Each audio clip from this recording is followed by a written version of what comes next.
25শে জানুয়ারি বৃহস্পতিবার পিএসসি দপ্তর অভিযান করলেন পিএসসি দুর্নীতি মুক্ত মঞ্চের সদস্যরা। প্রসঙ্গত, পিএসসিতে আইএএস পদমর্যাদা সম্পন্ন চেয়ারম্যানের দাবির পাশাপাশি clerkship, ICDS fire operator, food SI, school SI এর নন জয়েনিং সিটের নিয়োগ, আইসিডিএস এর সুপারভাইজারের প্রমোশনালের রেজাল্ট সহ একাধিক দাবি এদিন তুলে ধরা হয় আন্দোলনকারীদের পক্ষ থেকে।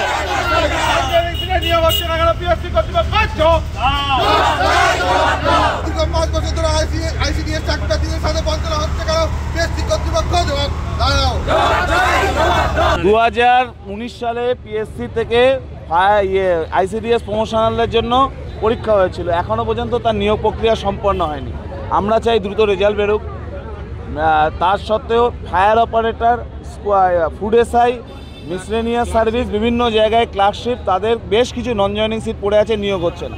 এবং সবচেয়ে বড় কথা যে 5-6 মাস হয়ে গেছে একটা জায়গায় রাজ্যপাল, রাজভবন এবং তার সাথে রাজ্য সরকার কী করছে জানি না, পিএসসির কোনো চেয়ারম্যান নেই।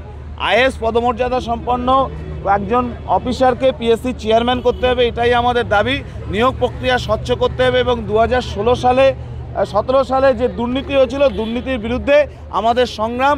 দ্রুত স্বচ্ছ নিয়োগ চাই, পিএসসির আইএএস পদমর্যাদা সম্পন্ন চেয়ারম্যান চাই। তার জন্যই আজকে আমাদের এই আন্দোলন। এদিন সিটু নেতা ইন্দ্রজিৎ ঘোষ চাকরি প্রার্থীদের নিয়ে এই অভিযানে সামিল হন। কলকাতা থেকে শেখ চিকু, ওঙ্কার বাংলা।